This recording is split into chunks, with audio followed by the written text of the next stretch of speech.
இதோ உங்களை தேடி முதன்முறையாக வசீகரமான தொழில்நுட்பம் மற்றும் அதிவேகமான செயல்திறனுடன் UFX மொபைல்ஸ். மெல்லிய தோற்றத்துடன் முற்றிலும் சிறப்பாக எல்லோருக்கும் எளிதாக UFX மொபைல்ஸ். உங்கள் நவீன தலைமுறைக்கான mobile UFX mobiles. Make your move. For the very first time coming your way is an irresistible combination of speed, style and technology. UFX mobiles, exceptionally sleek, totally advanced, and now the phone that everyone can afford to touch. Your next generation mobile. UFX mobiles, make your move.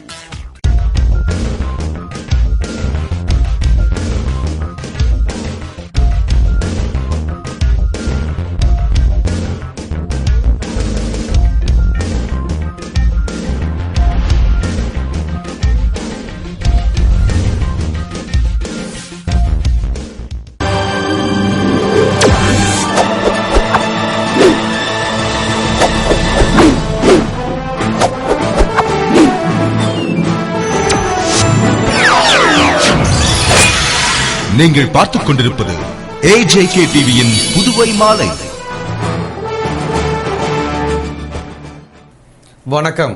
Puduvai செய்தி மற்றும் விளம்பரத்துறை சார்பில் நடைபெற்ற பாரதியார் பிறந்தநாள் விழாவில் சபாநாயகர் சபாபதி தலைமையில் பாரதியாருக்கு மலரஞ்சலி செலுத்தப்பட்டது. புதுவை அரசு செய்தி மற்றும் விளம்பரத்துறை சார்பில் பாரதியார் பிறந்தநாள் விழா கொண்டாடப்பட்டது. விழாவினை முன்னிட்டு பாரதி பூங்காவில் உள்ள மகாகவி சுப்பிரமணிய பாரதியாரின் திருவுருவ சிலைக்கு சபாநாயகர் சபாபதி தலைமையில் அமைச்சர் பன்னீர்செல்வம், சட்டமன்ற உறுப்பினர் லட்சுமி நாராயணன் உள்ளிட்டோர் மாலை அணிவித்து மலர் தூவி மரியாதை செலுத்தினர். அவரை தொடர்ந்து கவிஞர் பாரதிதாசனாரின் மகன் மன்னர் மன்னன், தமிழக முன்னாள் காங்கிரஸ் கமிட்டி தலைவர் குமரி அனந்தன் ஆகியோர் மலரஞ்சலி செலுத்தினர். அதேபோன்று பாரதிய ஜனதா கட்சி சார்பில் தலைவர் தாமோதரன் தலைமையில் மாநில செயலாளர் சாமிநாதன் உள்ளிட்ட நிர்வாகிகள் மாலை அணிவித்து மலர் தூவி மரியாதை செலுத்தினர். இந்நிகழ்ச்சிக்கான ஏற்பாட்டினை செய்தி மற்றும் விளம்பரத்துறை செய்திருந்தது.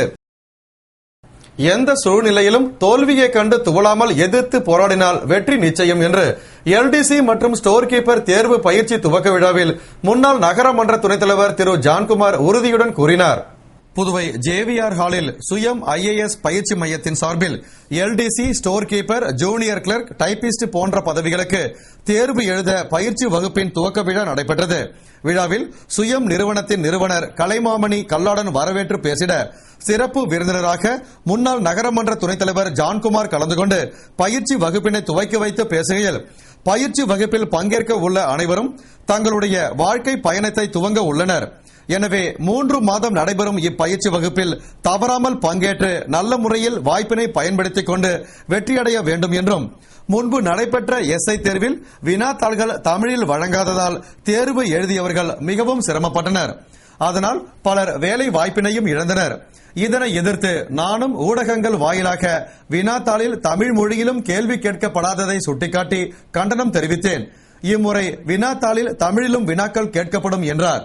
மேலும் எங்கள் JVR பயிற்சி மையத்தில் பயிற்சி பெற்று புதுவையில் பல துறைகளில் எண்ணற்றவர்கள் பணியாற்றுகின்றனர் என்பது எனக்கு மகிழ்ச்சியை அளிக்கிறது. குறிப்பாக துணை ஆட்சியர் முத்தம்மா எங்கள் IAS பயிற்சி வகுப்பில் பயிற்சி பெற்று வெற்றி பெற்றார் என்பது எனக்கு மிகவும் மகிழ்ச்சியை அளிக்கிறது. அதேபோன்று நீங்களும் பதவி பெற்று புதுவை அரசில் பணிபுரிகிறீர்கள் என்று கேள்விப்பட்டால் நான் மிகவும் மகிழ்ச்சி அடைவேன். அவ்வாறு தேர்வு பெறாதவர்கள் இதனை தோல்வியாக கருதாமல் அடுத்த தேர்விற்கான பயிற்சியாக எடுத்துக்கொள்ள வேண்டும் என்ற அவர், மேலும் யாரும் எத்தகைய சூழ்நிலையிலும் தோல்வியை கண்டு துவளாமல் எதிர்த்து நின்று போராடினால் வெற்றி நிச்சயம் என்று ஆணித்தரமாக கூறுவேன் என்று பேசினார்.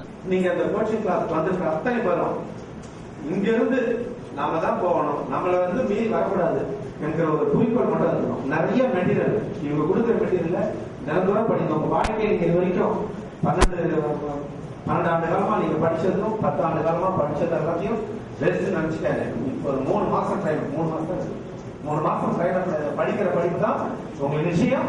இன்னொரு விஷயம், நீங்கள் அந்த தோற்றுட்டா கூட நீங்க கவலைப்படாதீங்க.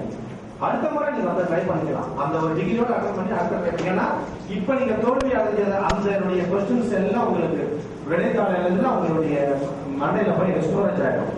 அது அப்படியே அடுத்த எக்ஸாமுக்கு யூஸ் ஆகும். ஒன்றே ஒன்று சொல்றேன், மாணவர்களாகிய உங்களுக்கு மான அவமானங்கள், ஏமாற்றங்கள், தோல்விகள், நிலையிலிருந்து போக செய்யும் சூழ்நிலைகள் எதிர்ப்புகள், உறவினர்கள் நண்பர்களின் சூழ்ச்சிகள், அன்பின் இழப்புகள், இதையெல்லாம் மாநில வாழ்க்கையில அன்றாட நிகழக்கூடிய நிகழ்வுகள். இதை எல்லாத்தையும் யார் எதிர்கொண்டு துணிச்சலோடு எதிர்க்கிறானோ அவனே மிகச்சிறந்த மாநிலமாக இருப்பான். இந்த ஒன்றே மட்டும் ஞாபகம் வச்சுக்காங்க. எந்த காலத்துல எந்த சூழ்நிலையில உங்களுக்கு தோல்விகள் அடைஞ்சாலும் கவலைப்படாதீங்க. நிச்சயமா நீங்க வெற்றியாளனா வருவீங்கன்னு உங்களுக்கு இந்த நேரத்தை ஆணித்தரமா அடித்து கூறிக்கொண்டு நிறைவாக சுயம் இயக்குனர் கபிலன் நன்றியுரையுடன் விழா இனிதே நிறைவுற்றது. இதில் திரளான பயிற்சியாளர்கள் பங்கு பெற்றனர். புதுவை அரசு கலை மற்றும் பண்பாட்டுத்துறை சார்பில் பாரதியார் நினைவு அருங்காட்சியகத்தில் நடந்த பாரதியார் பிறந்தநாள் விழாவில் சபாநாயகர் சபாபதி உள்ளிட்ட அரசியல் பிரமுகர்கள் கலந்து கொண்டனர். புதுவை ஈஸ்வரன் கோவில் வீதியில் உள்ள பாரதியார் நினைவு அருங்காட்சியகத்தில் கலை மற்றும் பண்பாட்டுத்துறை சார்பில் மகாகவி சுப்பிரமணிய பாரதியாரின் பிறந்தநாள் விழா கொண்டாடப்பட்டது. விழாவில் சபாநாயகர் சபாபதி, அமைச்சர் பன்னீர்செல்வம், தமிழ்நாடு முன்னாள் காங்கிரஸ் கமிட்டி தலைவர் குமரி ஆனந்தன், சட்டமன்ற உறுப்பினர் லட்சுமி நாராயணன், தமிழ் மாமணி மன்னர் மன்னன் உள்ளிட்டோர் பங்கேற்று பாரதியாரின் திருவுருவ சிலைக்கு மலரஞ்சலி செலுத்தினர். விழாவில் பங்கேற்ற அனைவருக்கும் இனிப்பு வழங்கப்பட்டது. விழாவிற்கான ஏற்பாடுகளை கலை மற்றும் பண்பாட்டுத்துறை அதிகாரிகள் செய்திருந்தனர். புதுவை திருபுவனை மற்றும் ஏரிப்பாக்கம் துணை மின் நிலையத்தில் சில பராமரிப்பு பணிகள் மேற்கொள்ள இருப்பதால் நாளை திங்கட்கிழமை மின்தடை ஏற்படும் என்று மின்துறை அறிவித்துள்ளது. புதுவை திருபுவனை மற்றும் ஏரிப்பாக்கம் துணை மின் நிலையத்தில் சில பராமரிப்பு பணிகள் மேற்கொள்ளப்படுவதால் நாளை திங்கட்கிழமை காலை 10 மணி முதல் பிற்பகல் 2 மணி வரை திருபுவனை, திருவண்டார்கோவில், கொத்தபுரி நத்தம், சன்னியாசிக்குப்பம், சகடப்பட்டு, திருபுவனைப்பாளையம், மதகடிப்பட்டு, நல்லூர், நல்லூர் குச்சிப்பாளையம், களித்தீர்த்தால்குப்பம், ஆண்டியார்பாளையம், சிலுக்காரிப்பாளையம், மண்ணாடிப்பட்டு, சோம்பட்டு, வம்புப்பட்டு, சோரப்பட்டு, விநாயகம்பட்டு, செல்லிப்பட்டு, PS பாளையம், வாதானூர், கரியமாணிக்கம், சூரமங்கலம், மடுகரை, நெட்டப்பாக்கம், மொளப்பாக்கம், கல்மண்டபம், பண்டசோழநல்லூர், வடுக்குப்பம், பனையடிக்குப்பம், கரையாம்புத்தூர் ஆகிய பகுதிகளிலும் அதேபோன்று ரெட்டியார்பாளையம் பகுதியில் பிச்சைவீரான்பட்டு, பெரம்பை ரோடு, பாரிஸ் நகர், திருநகர், டாக்டர் RK நகர், ஜெயநகர், ரெட்டியார்பாளையம், மரியாள் நகர், சிவகாமி நகர், கம்பன் நகர், செல்லப்பாப்பூர் நகர், பொன்னகர், சுதாகர் நகர், அஜீஸ் நகர், ஜவஹர் நகர், கோல்டன் அவென்யூ, வீட்டு வசதி வாரிய குடியிருப்பு, பூமியான்பேட்டை, விவேகானந்தா நகர் ஒரு பகுதி, மூலக்குளம், அண்ணா நகர், மூகாம்பிகை நகர், ராகவேந்திரா நகர் ஆகிய பகுதிகளில் மின்தடை ஏற்படும் என்று மின்துறை அறிவித்துள்ளது. செய்திகள் தொடர்கின்றன. முல்லை பெரியாறு அணை பிரச்சினை தொடர்பாக புதுவையில் நாளை திமுகவினர் சார்பில் உண்ணாவிரத போராட்டம் நடைபெற உள்ளது என்று திமுக மாநில அமைப்பாளர் ஜானகிராமன் அறிவித்துள்ளார். இது தொடர்பாக திமுக மாநில அமைப்பாளர் ஜானகிராமன் கூறுகையில், திமுக தலைவர் கருணாநிதியின் தலைமையில் நடைபெற்ற செயற்குழு கூட்டத்தில் எடுக்கப்பட்ட முடிவின்படி முல்லை பெரியாறு அணை பிரச்சினையில் திமுகவின் கருத்துக்களை வலியுறுத்தும் வகையில் நாளை திங்கட்கிழமை காலை 8 மணி முதல் மாலை 5 மணி வரை மறைமலை அடிகள் சாலை சுதேசி காட்டன் மில் அருகில் எனது தலைமையிலும் மாநில இளைஞரணி அமைப்பாளர் சிவா முன்னிலையிலும் உண்ணாவிரத போராட்டம் நடைபெற உள்ளது என்றும் இந்த போராட்டத்தில் கட்சி தொண்டர்கள், சமூக ஆர்வலர்கள் கலந்து கொள்ள வேண்டும் என்று கூறினார். பாரதியார் குயில் தோப்பு என்று பெயர் சூட்ட கோரி பாத யாத்திரையாக புதுவை வந்த குமரி ஆனந்தனுக்கு காங்கிரஸ் கட்சி சார்பில் சிறப்பான வரவேற்பு அளிக்கப்பட்டது. புதுவை குயில் தோப்புக்கு பாரதியார் குயில் தோப்பு என பெயர் சூட்ட கோரி பாரதியாரின் 39 வயதை குறிக்கும் வகையில் 39 காங்கிரஸ் தொண்டர்களுடன் முன்னாள் தமிழக காங்கிரஸ் கமிட்டி தலைவர் குமரி ஆனந்தன் திருவல்லிக்கேணி பாரதியார் வீட்டிலிருந்து புதுவை பாரதி குயில் தோப்பு வரை பாத யாத்திரையாக வந்தார். அவருக்கும் அவரது குழுவினருக்கும் புதுவை எல்லைப் பகுதியான கோரிமேட்டில் காங்கிரஸ் கட்சி சார்பில் சிறப்பான வரவேற்பு அளிக்கப்பட்டது.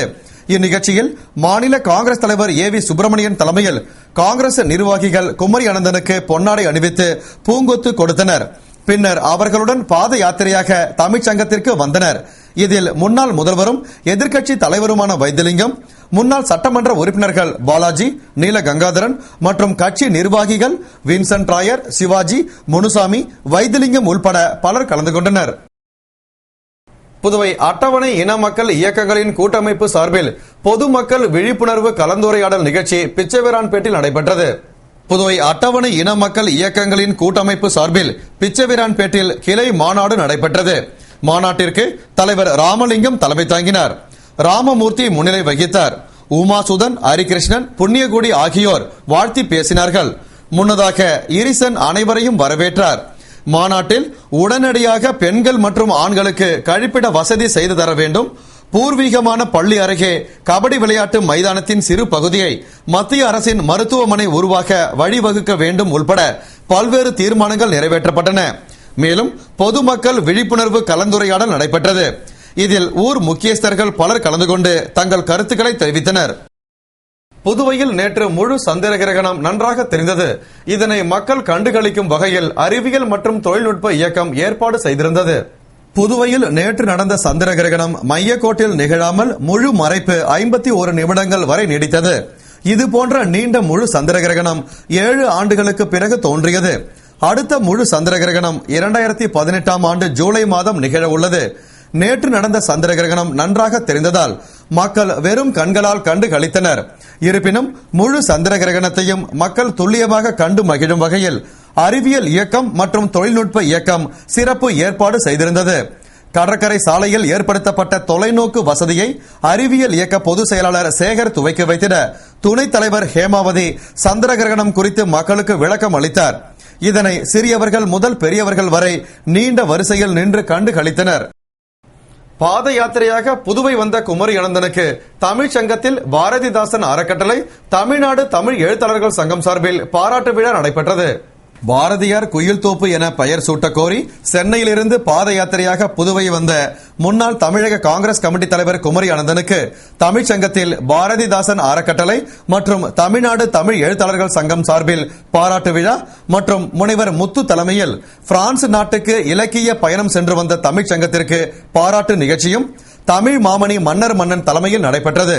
விழாவில் சுந்தரலட்சுமி நாராயணன் முன்னிலையில் கலைமாமணி பாரதி வாழ்த்துரையினையும் தமிழ்ச்சங்க தலைவர் முத்து ஏற்புரையினையும் வழங்கிட குமரி அனந்தன் புதுவையில் பாரதியார் உலா வந்த தோப்பிற்கு பாரதியார் குயில் தோப்பு என பெயரிட வேண்டும் என்று எழுச்சியுரை ஆற்றினார்.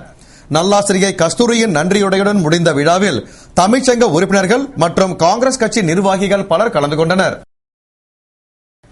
மனித உரிமைகள் நாளை முன்னிட்டு புதுவை முருங்கப்பாக்கத்தில் கருத்தாய்வு கூட்டம் நடைபெற்றது.